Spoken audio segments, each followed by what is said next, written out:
I still consider myself an evangelical, but I think the evangelical church, and I'll just limit this by saying in America, is in substantial trouble.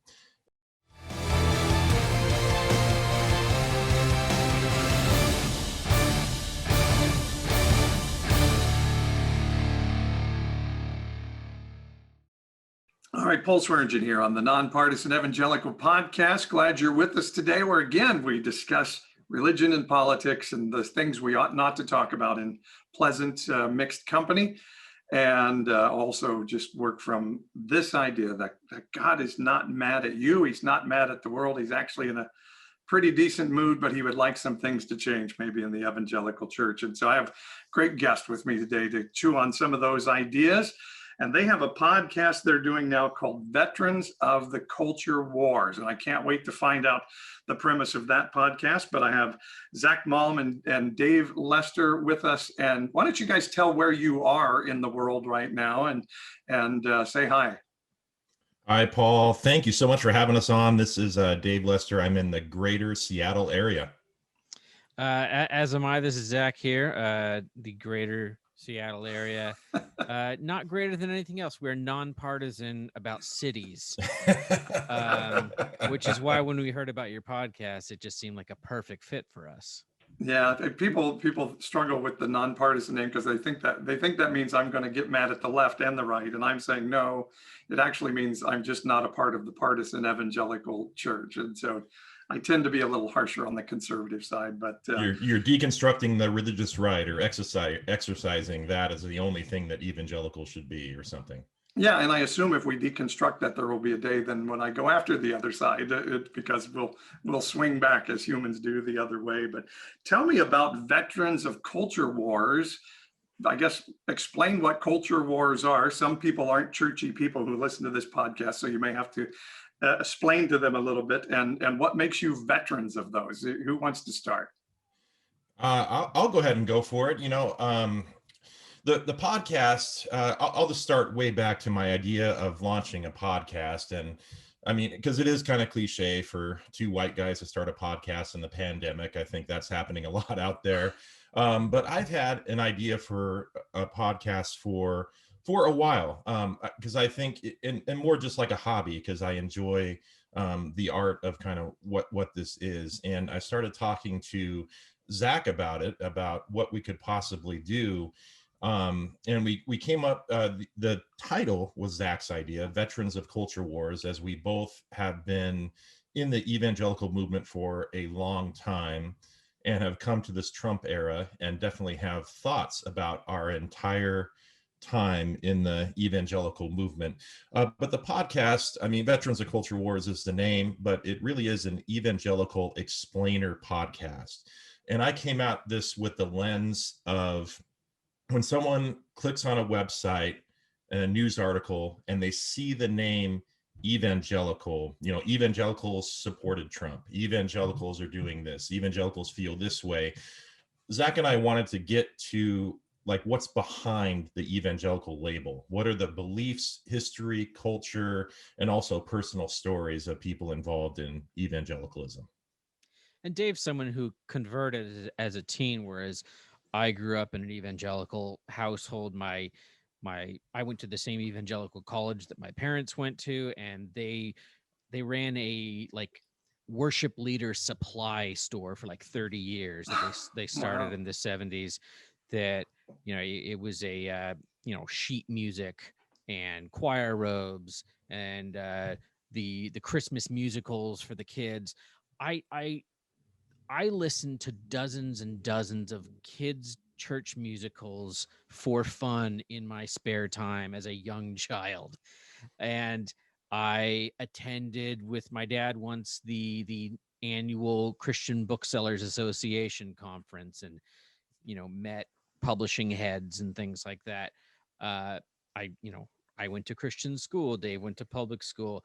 I was taken by my parents to abortion protests, and so I have some experience with seeing the evangelical culture as it transitioned in the 70s and 80s, but for me the 80s into being from being primarily about beliefs and doctrine and the church into trying to take on the American culture and define it and change it, and the idea of figuring out what in the world but not of it meant. And in the 80s, that increasingly meant not of it, isolating ourselves.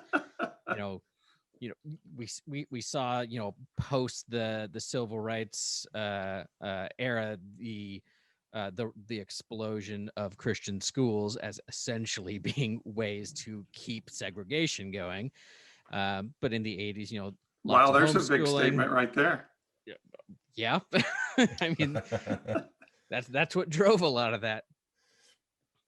And the term culture wars has been big in evangelicalism, particularly as sort of these focus on the family shows came up, and this idea. And I'm with you, Zach. I grew up and my dad was an evangelical pastor, and so I've been in, and we had people come and speak about the evils of rock and roll, and if you played it backwards, and all of those things, and the culture wars then became this idea, and that really developed in the 80s, that the culture was at war with us as Christians, and was trying to change our country from being a Christian country and all those things.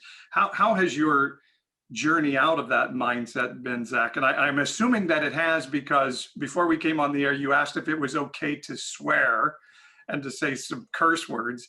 And I said, hell yeah, why not? And so I'm assuming you're not quite in that same mindset. What's that journey been like for you? Well, in college, I started attending a very cool, a very cool Reformed church that imploded a decade later, but was very heavy on the if you look at the translation of brood of vipers, that's basically cursing. And so, like trying to attract, the smokers and the drinkers and the cussers and all of that, which in hindsight, it felt a little forced and weird marketing of the church's aesthetic.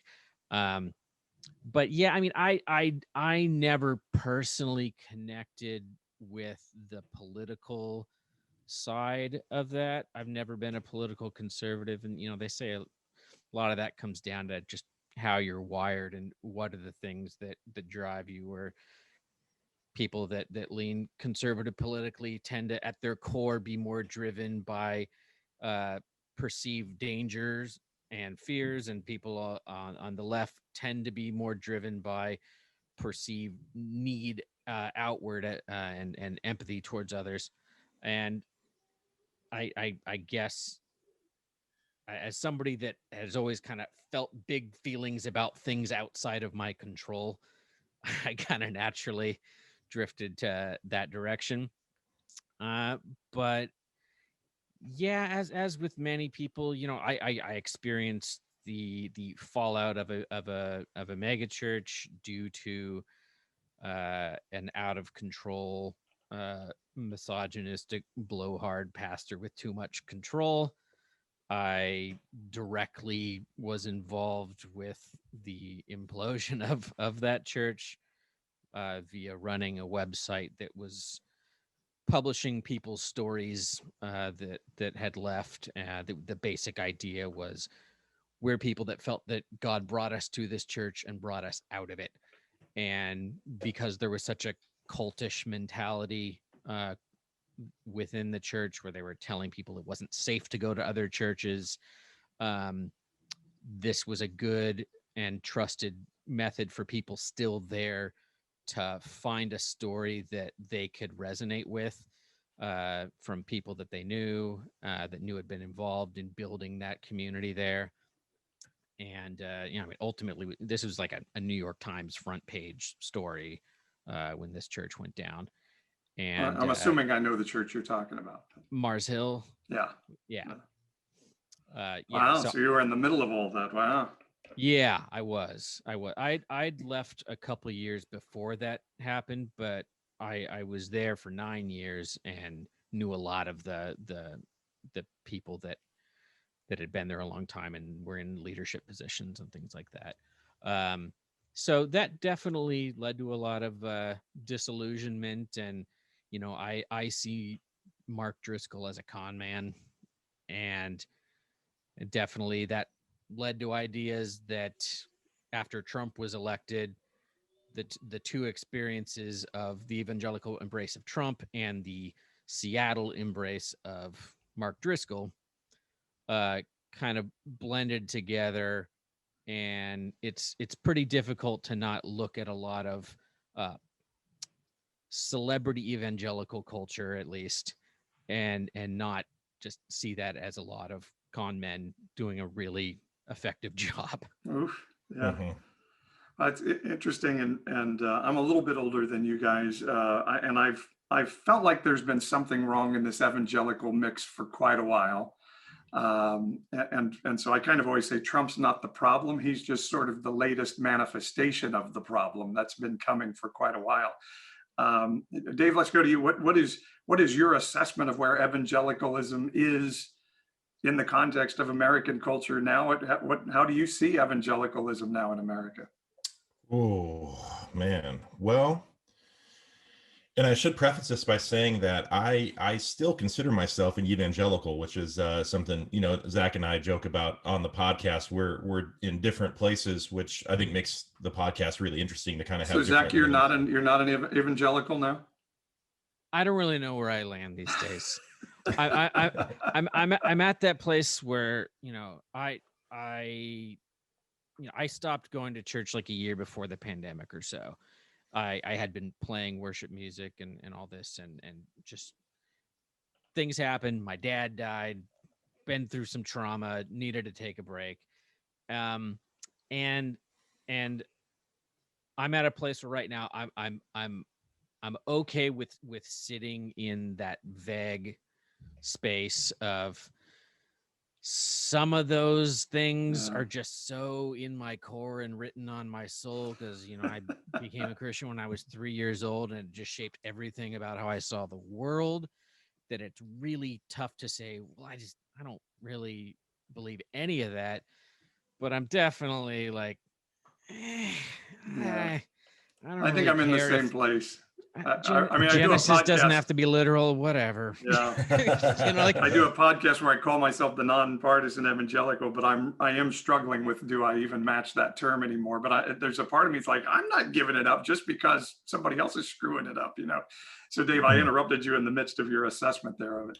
No problem, man. All good stuff. But yeah, so I still consider myself an evangelical, but I think the evangelical church, and I'll just limit this by saying in America, is in substantial trouble.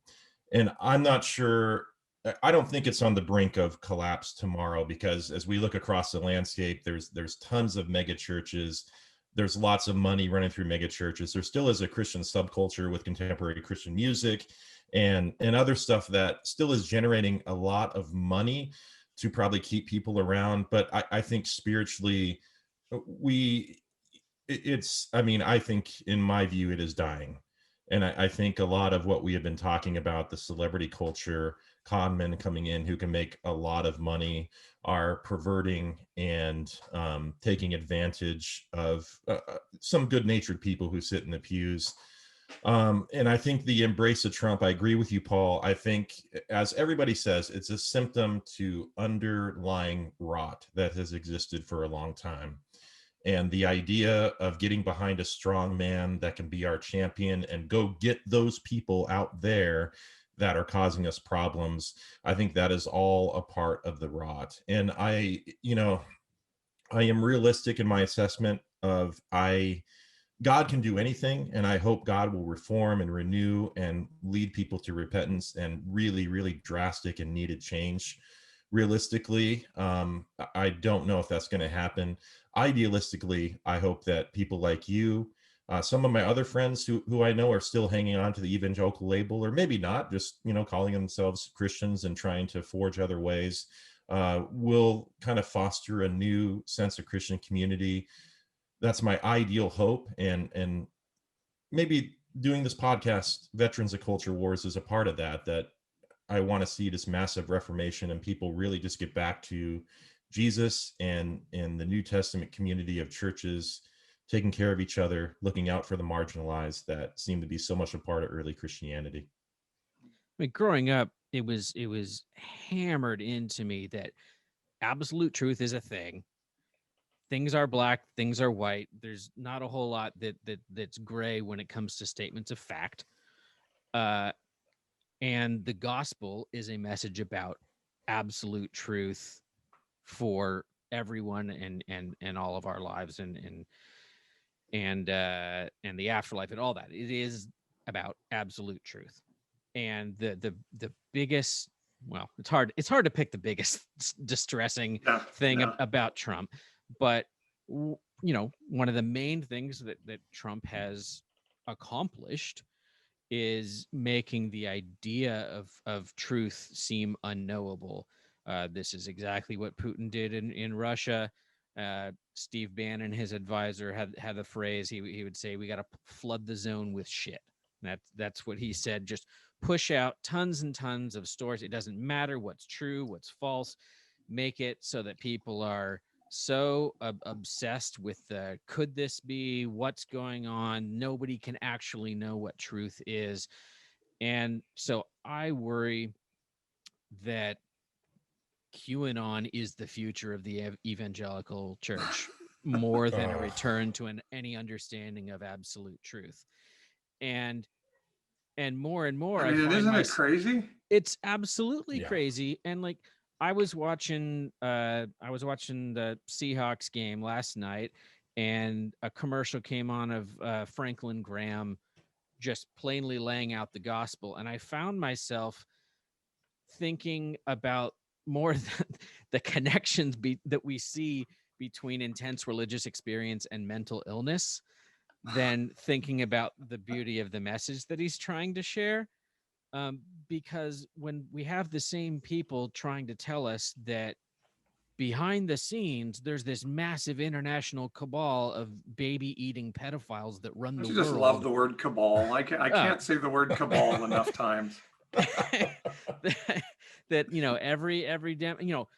and ultimately it's this massive conspiracy theory that is somehow necessary to prove that Trump is a good person. It's like somebody who is on his face such a clearly terrible human being is secretly selfless and doing all of this in order to save all these children. And to have those same people spit out just these absolute insane falsehoods and then try to tell somebody about Jesus, like how in the world is anybody's witness valid when that is part of their belief system now as well? Yeah, the credibility is just gone. Yeah. Man. And on another podcast, Young Adult Movie Ministry, which Zach and I are fans of, with Alyssa Wilkinson, who's a film critic at Vox, and Sam Thielman. I believe she used to be at Christianity Today as well. Right. Oh, yeah. wow. The film critic for Christianity Today. I think she made the comment, or was it Sam, that QAnon seems like it is a replacement for the dispensational rapture type theology, where people are looking for different world events that are going to bring about the end of the world. It's like you're hunting and pecking across, the internet wasn't as prevalent obviously in the 80s and 90s, but you're, reading these weird books and like making all these connections with dots and a chalkboard of how the end is going to come about. And it just seems like there's been a replacement there. I mean, it was definitely the rebirth of, sorry, go ahead. I'm sorry, Zach. I mean, I think when I was a kid, Henry Kissinger was the Antichrist, and Russia, the Soviet Union was going to be marching on Israel any day. And we read it clearly in the Bible. And oh, by the way, right in the middle of Jerusalem are the letters USA, and we just knew, and so we're sure that the world was going to hell in a handbasket. So we were constantly looking for proof of that. And Jesus was going to come in the sky and blow a horn and get us out of here, and all these bad people were going to fry. And and I think this is the newest iteration of it. And I'll tell you a quick story. A prophet, as we have in our tradition, somebody who tells things that they couldn't know if they didn't hear them mystically. And by God, I've seen people do it. So somehow it happens out there. And this was a friend of mine, and he was the first person that ever said the words QAnon to me. And he said, "You got to watch these videos." And I watched about 4 hours of this absolute cracky nuttiness of a person that speaks on a regular basis at a big church that are friends of ours. And so my friend tells me, I went back to him. I said, "This is crazy. This is absolutely crazy." And he said, "Well, I'm going to prove it to you." He said, "By the end of 2018, Hillary Clinton will be in prison in Guantanamo for pedophilia, as will John McCain." And I'm like, "Wait, the dead John McCain? Oh, he's not dead. He's not dead." Okay. Okay. The very first Q drop was saying that Hillary Clinton has already been arrested. Right. Is that right? Yeah. I did see that she was supposed to be arrested in 2017, but my friend guaranteed me, and he said, "I will never give another prophetic word if she's not in prison by the end of 2018." And has he held that bargain? Yeah, no, he's still out there prophesying, and that's the craziness out there. And he was saying, yes, 60,000 people, including Tom Hanks and the Obamas, and they're all going to be in prison in Guantanamo. And it was Robert Mueller that was working on the investigation. Oh, he's not investigating Trump. So it's just crazy. Like, it's been proven completely wacko and untrue, and still, I think because of this sort of spiritual rapture for all, the world's never going to convince us that God doesn't have a bigger plan. We're very susceptible to buying into it. Well, I mean, they're doing the same thing with that a psychic does with a cold read. They throw out enough stuff and your brain latches on to the things that end up being correct and minimizing and forgetting all the things that aren't correct. And it's all the things that they talk about are things where there's no evidence for their existence, but they can say absence of evidence isn't evidence of absence. It's designed to be unprovable so that they can just continue on believing that we're always on the cusp of something. So, if Trump loses, I guess it's going to keep going because this is just the deep state won this round. Well, now he's gonna, he'll work it into his network or whatever he's going to do if he leaves office, and continue to out the cabal in the deep state that's trying to get him. And from the moment that I kind of knew I was going to be leaving the church I was at shortly was 2017. It was just after it was around Thanksgiving, or no, it was 2018. Sorry. The previous Thanksgiving, I had an argument about Trump with my mom, and our family Thanksgiving got canceled. Oh, and, wow. And I was okay. So actually, it was 2017 then, because it was between then and Christmas. Sorry, I was in the green room. You're working out the timeline in your head. Okay, great. I was in the green room at church, ready to go out when service was going to start to play music in the worship band. And one of the pastors came over, and I was just by myself, and he was just, asking how you're doing. And I was like, okay, I'm going to be honest and vulnerable here. I'm kind of anxious and stressed out about the Christmas season, getting together with the family, because the last time around Thanksgiving that did not go well. And just in general, the evangelical embrace of Trump and how that's impacted my family has been incredibly stressful and traumatic, and it doesn't make any sense to me. And I'm just going through a rough time trying to deal with this stuff. And he looked at me, I think he like steepled his hands, like, I'm taking in this information, I'm nodding, I'm thinking, like putting together his pastoral response. And he said, well, I mean, Hillary was connected to 144 murders. So, I mean, who are we supposed to vote for? And she's been very busy. I just shut down. I was just, okay, I can't have a real conversation based in reality with this guy. And for this to be my pastor, He wasn't the lead preaching pastor, but he was the guy that would preach if the lead pastor was on vacation or something. And it wasn't a huge church, so I knew them well. But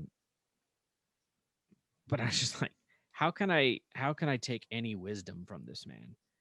How can I believe that he is preying on his words and God is imparting things to him to shepherd the flock well, if And I think this we is what don't he's we don't like to admit it, but in the, and if I can say this fairly, the white evangelical church, predominantly white, this has become kind of a litmus test of where you are spiritual. I mean, would you guys agree with that?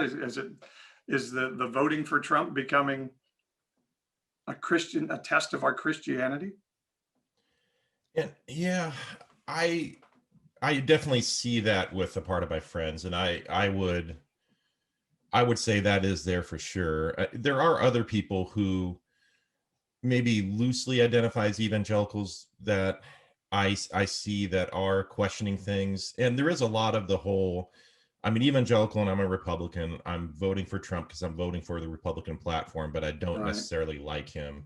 So, I mean, to be fair, there is some nuance out there, and there are some people who realize the QAnon stuff is bullshit, and Trump is. I mean, it's just there.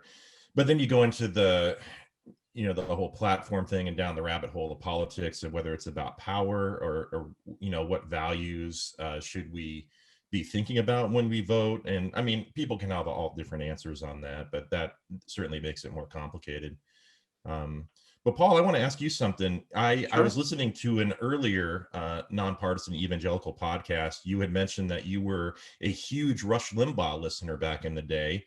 And back in high school, I was certainly more conservative. I was newly saved, so I was zealous and politically conservative. And I was listening to Rush Limbaugh in high school. And I've joked with Zach that that kind of explains why my dating life was zero, like a conservative listening to Rush Limbaugh.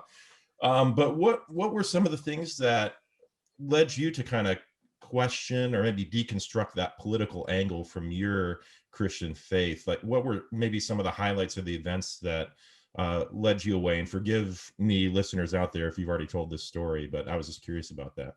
Absolutely. No, this is a conversation, not an interview. So that's great.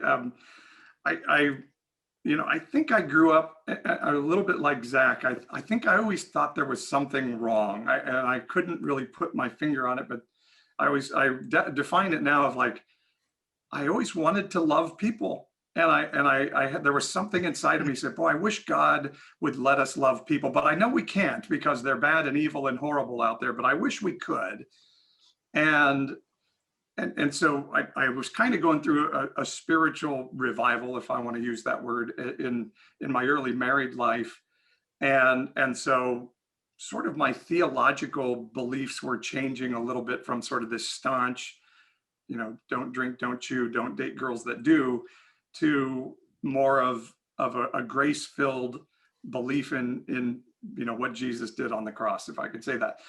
And in the midst of that, of listening to 2 to 3 hours of Limbaugh and biting my nails off because God forbid Al Gore become president and the country just go to hell in a handbasket, and thank God the Republicans did all this illegal and underhanded stuff to make sure George Bush was president, I began to start to feel like something's wrong here. And so really I felt like just there was a compunction in me, and some might say it was God's leading, or just something in me said, hey, why don't I give up Rush Limbaugh for a week? And by Rush Limbaugh, he was my main thing, and one of the greatest radio guys who's ever lived. I mean, he was fantastic at what he did. And so I went, and so finally decided to give it up for a week, all right-wing media, Limbaugh, Hannity, Fox News. And it was amazing how it changed my life. I realized very quickly the impact this intake was having on me, of making me angry, frustrated, angry at people, seeing people as horrible. And just a week of turning it off, and maybe some of this may be something that was inside of me already, I started feeling different.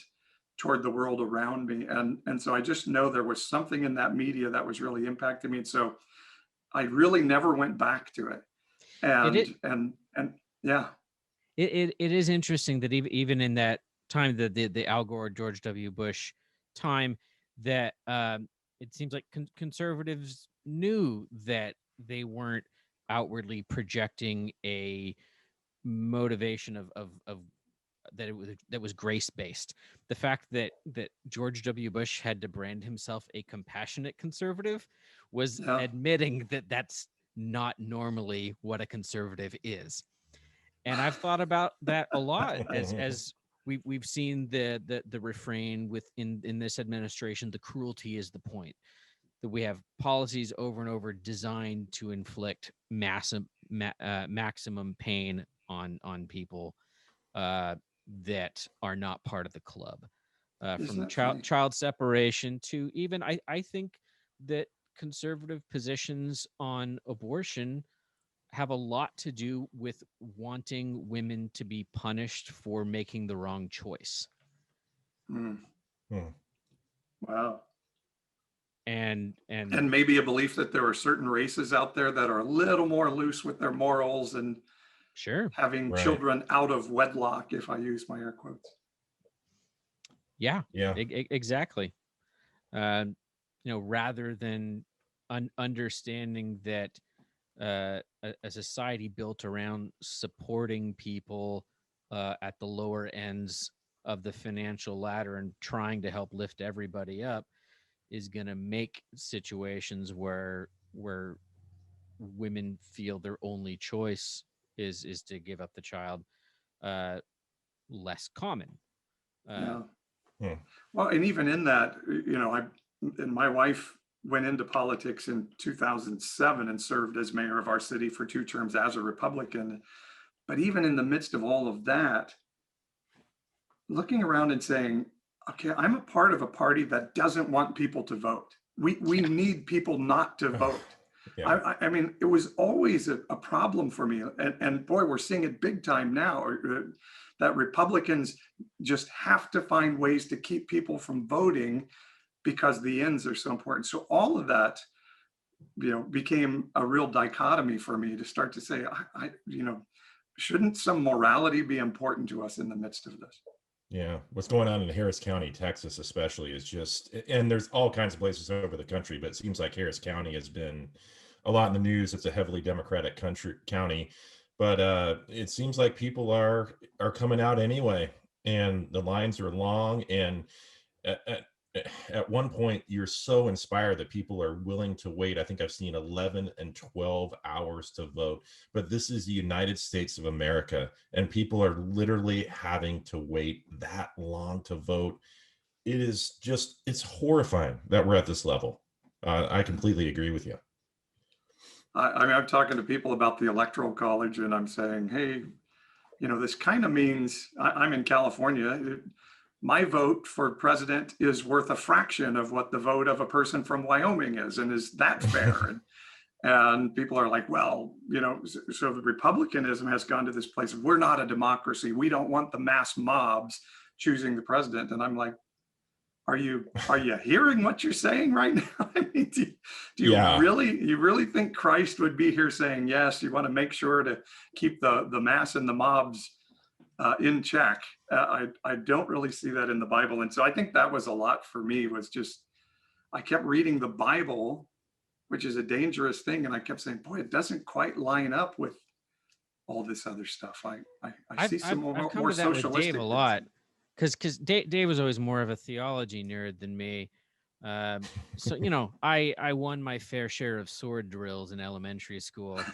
I remember you better explain what that is. That people's mind could go in the wrong direction for that. Oh yeah, that's common activity for a challenge to see who could look up a Bible verse the quickest. So I memorized all the books of the Bible in order when I was about 10 in order to win a 2 liter of soda. And I had a cassette tape with a guy rapping them, which helped. And sword drills, they'd be like, Ezekiel 7:30, and whoever could get there the quickest would be the winner. And whenever my family would go on vacation, if it was over the weekend, we would go to church wherever we happened to be. And I remember like winning like Bible trivia and sword drill stuff at churches that I'd never been at before, and having the other kids be like, "Who's this guy coming in?" Like I was a pool shark, you know. Bible champion. But I brought this up with Dave. Like I don't know what are the actual verses that specifically prop up the platform of the Republican Party that supposedly is taking this all from the Bible. I don't see it. Have you figured that out, Dave? No. Dr. Wayne Grudem, who we have an episode about, because we have an episode next week on evangelicals and Donald Trump, and we focus on a letter that he wrote. He has tried to answer that question in writing about politics in the Bible and trying to line up the conservative Republican platform with the Bible, but it's nonsense. We have to realize, and to be clear, it doesn't line up with a Democratic platform either. I mean, America was founded in 1776. It was a product of the Enlightenment. When we evangelicals read the Bible, we interpret the Bible through grammatical, historical lenses. You know, that's what evangelicals talk about. The words mean something, but also the history and culture that people wrote the Bible in also means something. And it was a monarchy. And a lot of the people, I mean, Jesus' disciples were all a part of an oppressed people group. As Israel is a small nation, the Old Testament was part of an oppressed people group. So it wasn't written as this, you know, here's how to do politics and here's how to rule and exercise power over people. I bring this up on a podcast episode. Jesus, when he was tempted in Matthew 4, Satan promised him the kingdoms of the world if Jesus would bow down and worship Satan. And Jesus declined. Jesus absolutely stood firmly by his values and his morality and declined political power. His values were more important than exercising power on this earth, as, you know, what I believe, him being God incarnate. He still stuck to his guns on the values question. Yeah, and not only an oppressed people, but then oppressors, as happens so often, is an oppressed group is looking for somebody else to look down upon, and so the people of Israel hurt people. Look down upon the Samaritans. And so here was Jesus saying, okay, don't be a victim of the Romans. And when you're not a victim of the Romans, you're not going to be an oppressor of the Samaritans. And so, yeah, I think it's a very different view of power. And isn't it, weren't the Pharisees looking for a strong man to overthrow the government? Wasn't that, I mean, I think the goal of the evangelical church looks so similar to what the Sadducees and the Pharisees were looking for. They wanted Israel to be made great again. And when the Messiah showed up and he wasn't that strong man, they killed him. I also think about when Israel was begging and demanding that God give them a king. Yeah. And who did they end up with? Saul, right? Right. Who was a maniac and a terrible leader, and did not help the country at all. And I think of that a lot with Trump. I think, you know, they were so intent on power and forcing God's hand or something, like you hear all, you know, God picks our leaders, God put them there. I never really heard that very much when Obama was in charge. like does that mean Kim Jong-un was put in power by God, and do we have to honor that? Exactly.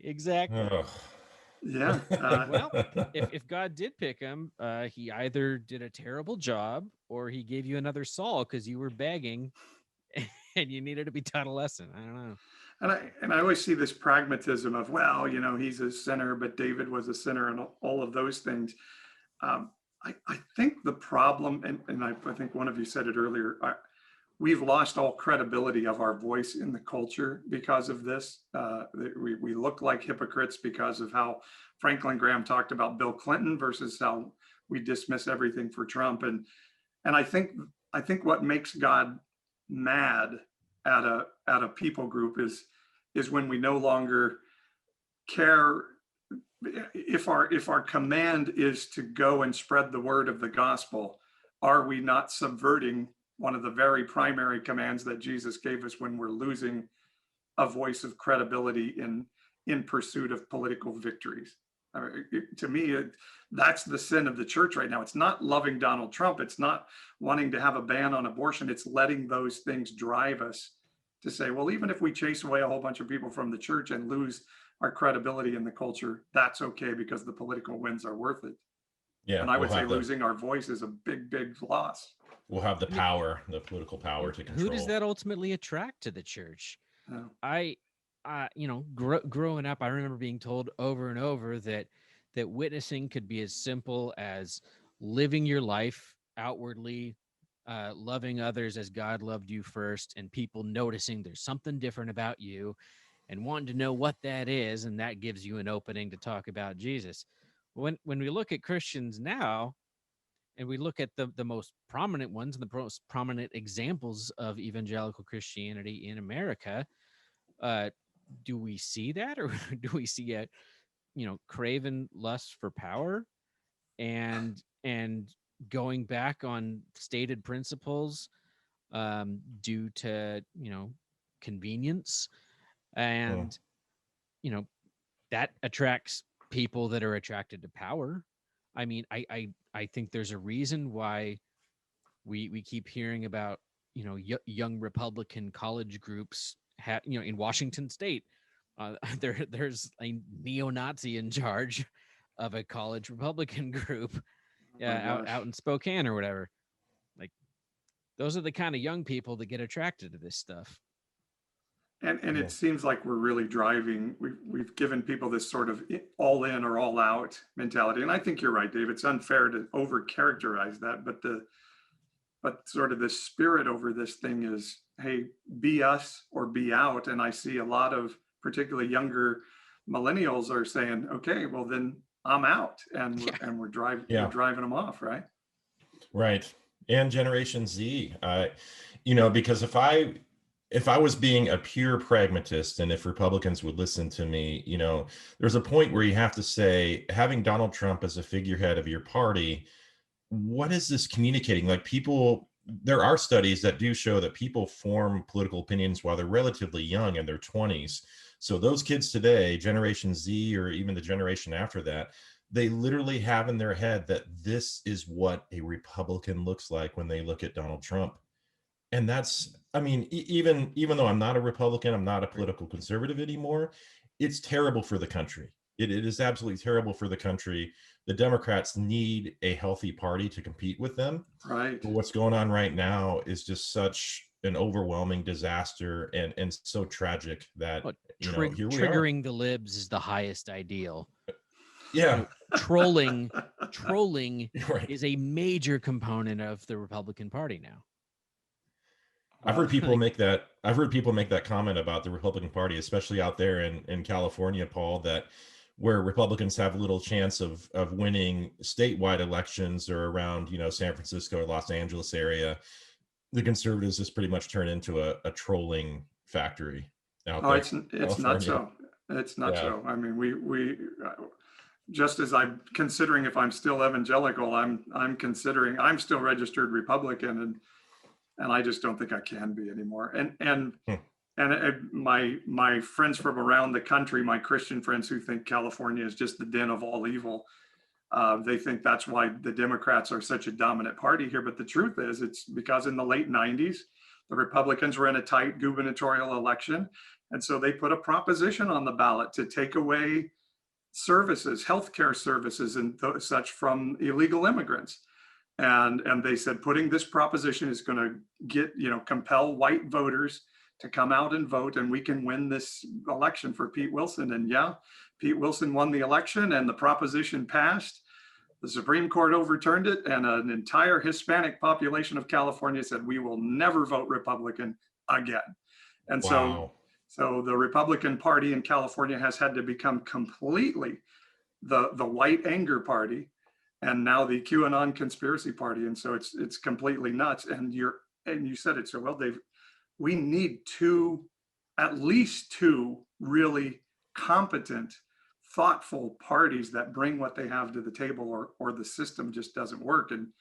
And I think California is somewhat an example of that. I wouldn't vote for any of the Republicans they put up, but Mm. just having a Democratic supermajority, I don't think is helping us as a state either. Yeah. Oh, it is very depressing times in the political world, and in thinking about how, I mean, evangelicalism that I have been a part of has contributed to this scenario. I mean, you can see, Yeah. because I was converted in 1994 when I was 14, and I can see people talk about the seeds of ideas being thrown out there. The seeds of ideas get thrown out, and then crops and stuff starts growing. And those seeds that was in the conservative evangelical world, and especially in the political arm of that, the religious right, the harvest that literally is happening is Trumpism, and this, and where we're at, and it's just it definitely causes something a great deal more than pause. I mean, just Yeah. genuine alarm at what's going Well, on. and what I see happening in the church a lot, and again, it's this underlying ideal of, you have to adhere to these conservative values, and then young people like my kids are like, hey, I know gay kids. My daughter's in theater, and she had all kinds of gay kids around her and she's like, Dad, they're the nicest people I know. I Yeah. don't think, and so she just had this struggle in her of like, I think God likes those gay people, and when we tell them no, you cannot have an affirming attitudes towards them, then they're choosing to go out. And I guess, so what's the solution to this, guys? What do we do about this? How do we see this change in the church so that the good message of God or of Jesus Christ can be shared with people without this political taint getting in the way? Yeah. Jesus said Come the on, answer greatest. that in 15 seconds or less. Come on. We're coming up on an ad break. Zach, you want to go for it? Kill partisan media. I mean, I really, as long as we have a Fox News, I don't think there's an answer. Well, The greatest commandment is love God and love your neighbor as yourself. And that love there is, I think we all know, agape, unconditional love. In the framework of LGBTQ, which the evangelical church has just been horrible to, absolutely horrible. Their people have just been devastated by the church excluding them, the treatment of them. We're going to be talking to an LGBTQ person on our podcast here soon. The embrace should be love. It should be unconditional love. Everybody is God's child. Everybody bears the image of God. It's getting back to those values. I think there are people out there that say the church just can't talk about politics, but I disagree with that. I think we need to rethink, first of all, what the values that we should hold as Christians, what the morality we should hold as Christians, and we should enact that. The church should not endorse candidates, but I don't think there's anything wrong with having a sermon saying the child separation policy is evil and horrific because we are tearing families apart, and the family is very, very important. So I think there can be political messages like that are aligned to teachings that we get from the Bible about treating people with dignity that bear the image of God. I think it's going back to that foundational message of the gospel that God loves people, and that we can find meaning and joy in life, not in doing this us against them type thing, but in really genuinely loving and having empathy to other people's stories. I think that all Christians should read Martin Luther King's letter from a Birmingham jail at least Yeah. once a year, and it will probably resonate in different ways as they age. I didn't read Yeah. it till several years ago, and understanding that he is speaking to pastors who were mistrustful of his movement and its motivations and methods. Remember that the vast majority of America did not think well of him, even Yeah. at the time that he died. And, when I read that, and the church that I was in, I realized that my pastor was absolutely the white moderate that MLK spoke of, in that he said is a greater hindrance to the progress of African Americans in America than Klansmen. Klansmen at least were, forthright with what they believe, but the inability for comfortable white people and pastors as their leaders, the inability of them to allow themselves to get uncomfortable and to try to empathize with the people that were hurting all around them.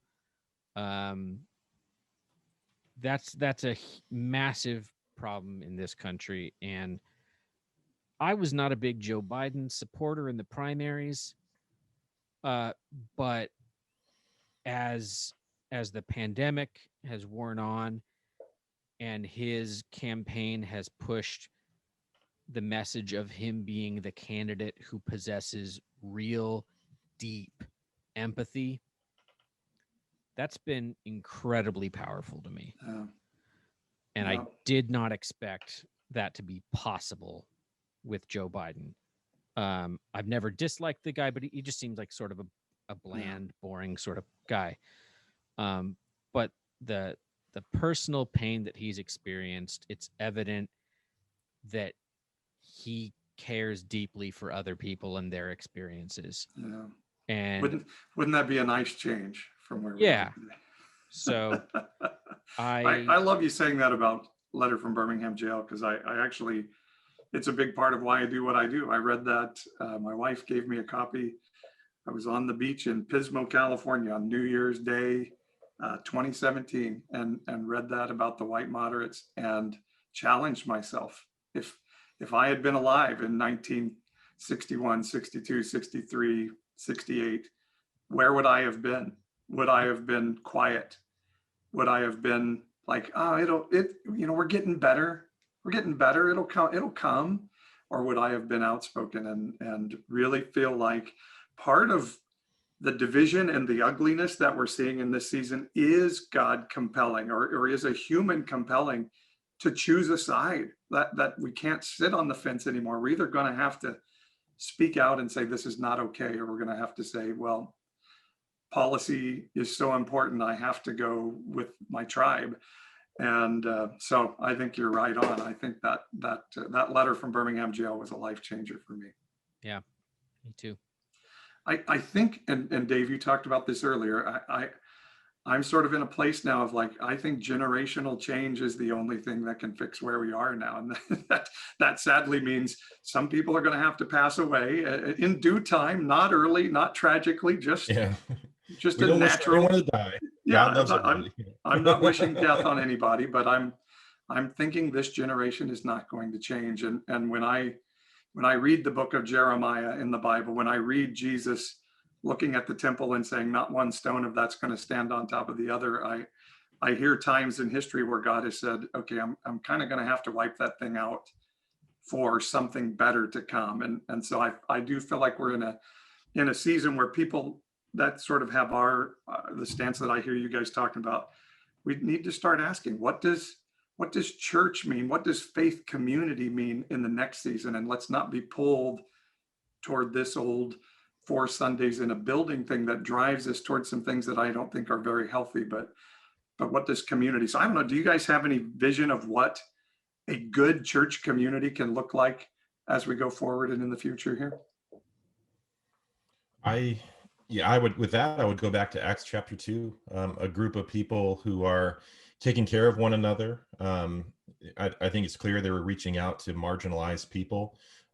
There's a lot of evidence that the early church was. They were socialist, by the way, it looks to me. Yeah, Marx really liked that verse.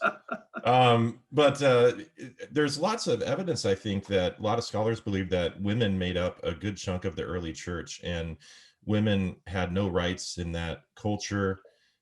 Married women had the highest status, but then there were women whose husbands just divorced them for whatever reason, or women that were prostitutes, and that's where the shaved heads and all of that came in, and the head coverings that the Apostle Paul talked about. And actually that verse, which is controversial, just real quick, Paul was asking for women to wear head coverings because the women with the highest status, i.e.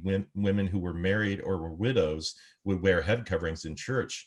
And he said, hey, all women should wear head coverings, because he was trying to destroy the hierarchy. They were bringing in the prostitutes and the poor women. And so he's saying, let's have everybody wear a head covering, because it was all, he wanted there to be an equal status. And that's one of the readings of that passage. So I think there's all kinds of evidence there. And in the New Testament, there's so many more examples where, rather than me just being a white guy, like, let's just be honest, we have a lot of privilege. And I'm not saying this as some like hipster liberal, like, or some really enlightened guy. I think in a lot of ways in my past, I've been the moderate liberal, maybe, that Zach was talking about. And I think in many ways I still am. I'm still learning about this stuff. But I think we need to realize we tend to put our own boxes and our own way of seeing on people, rather than really trying to listen to their stories and what they're saying and what their experiences are. We tend to think people have had the same experiences as we have in this culture, and that's just not the case. So I think we need a ton of more empathy. I think that's been a theme of this podcast that Zach's brought up and you brought up, Paul, and we need empathy for people's stories and what they've been through. Zach, do you have anything to add? Yeah, I mean, I encourage people to engage with the arts, with stories being told from people that have a different perspective and different background than you. We can't all be in churches where we have a massive disparity of it's not a melting pot in every church just based on geographically the community that you're in. Growing up in Seattle was, very, very white. I did not know many minorities, being in the suburbs, especially being closer to the city now. The church experiences that I've had have been a little bit more diverse. But at least I've had access to movies and music and books, and all these ways of interacting with other people and their stories and learning about the greater outside world. Just as Christianity is not defined by American evangelicalism, it's a much wider net. There's a lot to engage with. Yeah, for sure. And I do love that, Dave. Acts chapter 2 says they took care of each other. They got together and ate together. They worshiped together. They listened to teaching together. And out of that came joy. And what's the final part of that? And God added to their number daily. So I think what I hear you saying is they took in the marginalized, they loved the unlovely, and people from the outside in were looking and saying, wow, that looks pretty inviting. And not much of a litmus test there. Yeah, that's really, I love that idea. And if we were just inviting and inclusive, how much better could the gospel be shared with the world? Amen. People might actually come to us rather than us having to try to cajole them in. So where can people find the podcast? It's Veterans of Culture Wars. Where do they find it? Yeah, so tomorrow morning will be the release of the first episode. So it should be on Apple, Spotify, or wherever you get podcasts. Yeah, so definitely should be able to find it out there. Please subscribe to us and let us know what you think of the show. That's awesome. What's your first topic you're taking on? Our first topic was just simply defining evangelicalism, because that can be a tricky thing. So we have a conversation about that. And then toward the end of episode 1, we talk about just growing up, our different approaches to Halloween. You mean harvest Oh, yes. Celebrations. Trunk or treat, right? All Saints Eve. Yes. I get to tell him with my exciting stories of not trick-or-treating until high school. Lest the devil get me. We are a funny people, aren't we? Well, and that's what it's called, Veterans of Culture Wars. Yes, you got it. An Evangelical And Explainer podcast. Evangelical Explainer podcast. Awesome. Well, we'll be listening in tomorrow. And yeah, appreciate having time to talk with you guys. I hope we can do this again sometime. All right. Thank you so Great. much. Yeah, Paul, appreciate you having us on. Yeah, Really so I hope lovely. everybody checks it out. It's Zach and Dave, Veterans of Culture Wars, and they'll tell you everything you need to know about evangelicalism. So check them out and appreciate everybody listening in.